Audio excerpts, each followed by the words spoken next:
Hi friends, welcome to this video on configuring IPv4 static and default routes. Here we can see the addressing table of this packet tracer activity. Uh, Coming to part 1, here we can see examine the network and evaluate the need for static routing. Okay, here they're given a couple of questions. Looking at the topology diagram, how many networks are there in total? Yes, here we can see the topology, and we can see 1, 2, 3, 4, and 5. Yes, we can see total 5 networks in this topology. How many networks are directly connected to R1, R2 and R3 routers? Okay, here we can see the routers R1, R2 and R3. And coming to R1, we can see two networks are connected to R1. Coming to R2, we can see 1, 2 and 3 networks. Coming to R3, again we have two networks. How many static routes are required by each router to reach networks that are not directly connected? Okay, we will come to the topology. Here we can see for this R1, as I told, we have two directly connected networks. So it is unaware of three networks, so that is 1, 2, 3. Yeah, here we can see 1, 2 and 3. So we have to teach total 3 static networks on R1, and on R2 we can see 3 directly connected network, and we have to configure 2 static route. Here we can see 1 and here we can see the second. And coming to R3, it got 2 directly connected networks, so we have to configure 3 static routes. Here we can see 1, this is second, and here is third.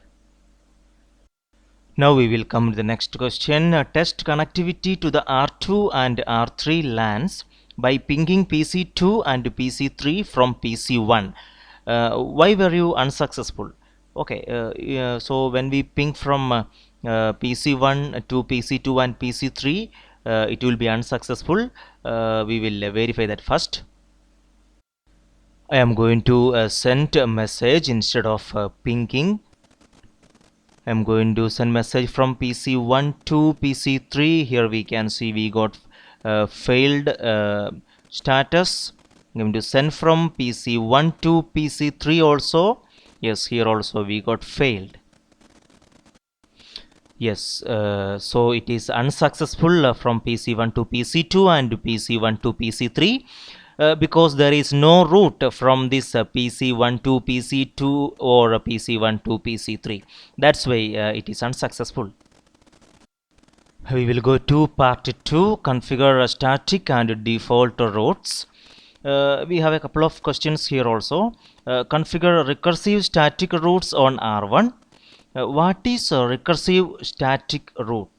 Yes, so a recursive static route relies on a next hop router in order for packets to be sent to its destination. A recursive static route requires two routing table lookups. The next question is, why does a recursive static route require two routing table lookups? Yes, so it must first look in the routing table for the destination network and then look up the exit interface or the direction of the network for the next hop router. Yeah, that's why it requires two routing table lookups. Now we will go to C.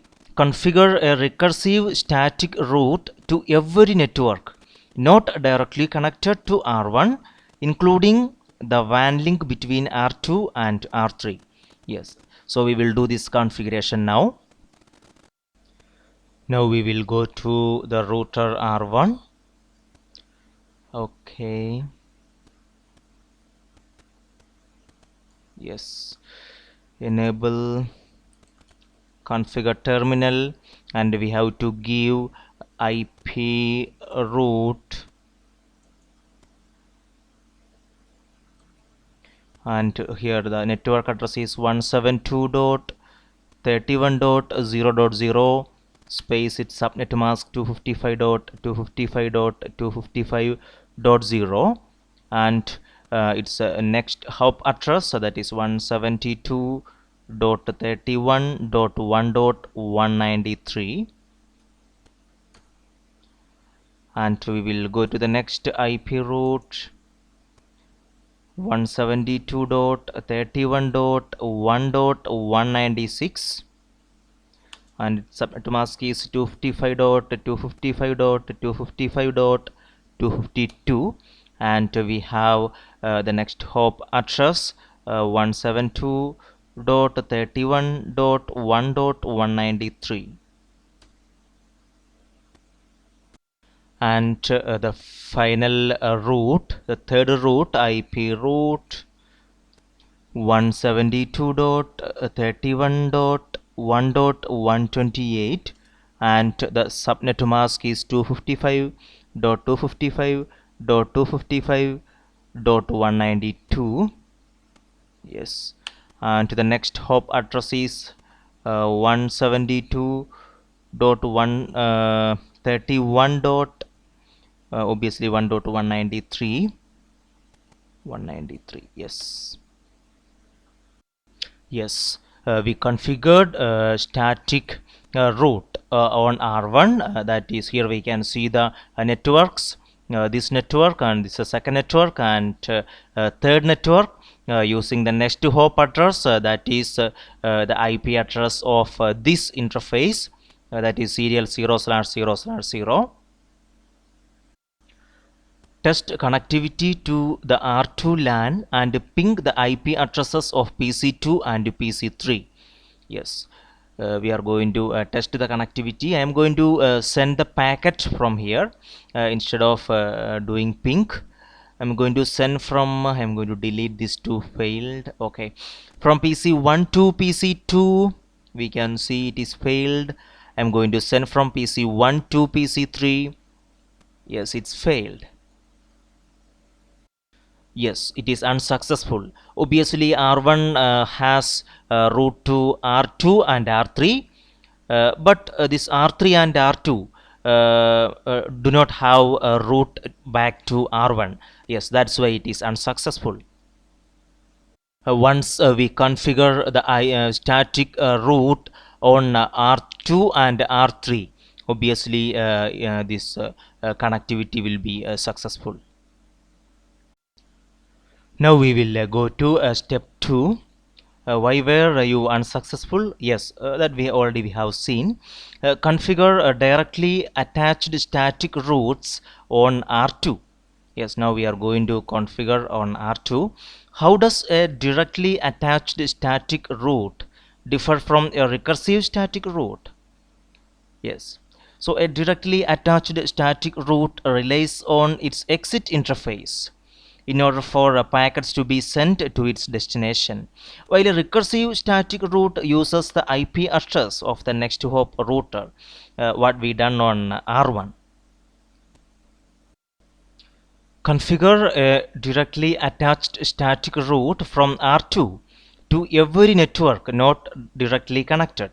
Yes, so we are going to configure, or on R2 we have to configure this network R1. Here we can see the network. So obviously the exit interface is this interface, that is serial 0/0/0, and we have one more network here, and the exit interface is obviously serial 0/0/1.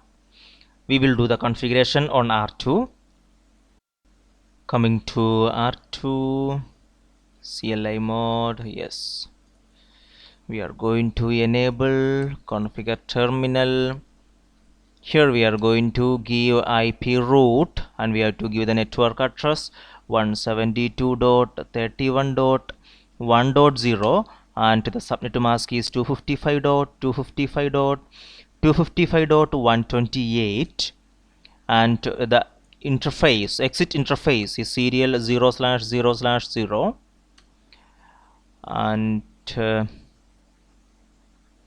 Now we will give IP route one more 172.31.1.128. Yes, and the subnet to mask is 255.255.255.192, and the exit interface is a serial 0/0/1. Now we will go to B. We have a number of questions here.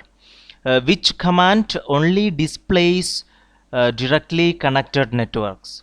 Yes, we have a show command that is show IP route connected, so that we can see which displays only directly connected networks. Which command only displays the static routes listed in the routing table. Yes, here also we can see this show IP route static show command. When viewing the entire routing table, how can you distinguish between a directly attached static route and a directly connected network? Yeah, so the static route has an S, and a directly connected network has a C letters. Yes, I wanted to show that directly attached and static route, how we will distinguish. Okay, enable, we have a show command, show IP route. Yes, here we can identify the letter C is for connected and S is for a static route.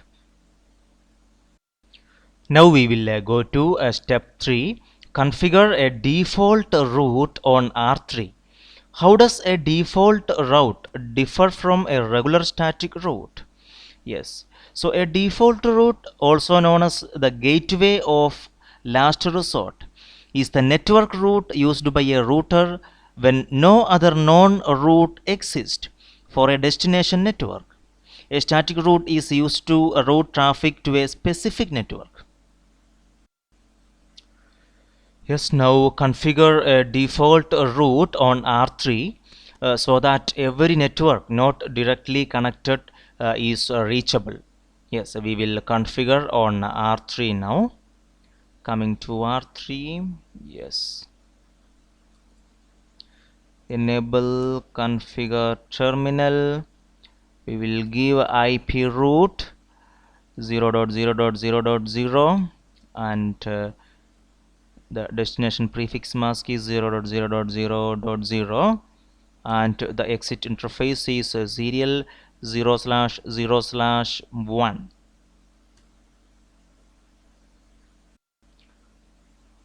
Now we'll go to B. How is a static route displayed in the routing table? Okay, we will verify that. Coming to R3, we will use the show command, show IP route.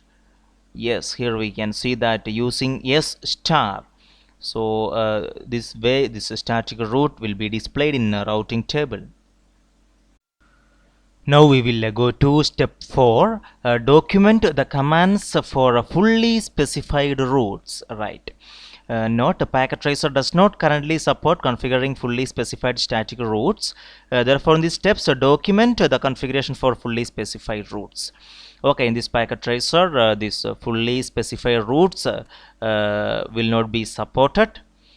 So explain a fully specified route. Which command provides a fully specified static route from R3 to the R2 LAN?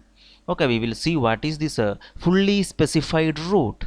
A fully specified route is a static route that is configured with an exit interface and also the next hop address. So we have to see now here we fully specified static route from R3 to R2 LAN and R3 to the network between R2 and R1 and route from R3 to the R1 LAN. Okay, we will see these fully specified routes.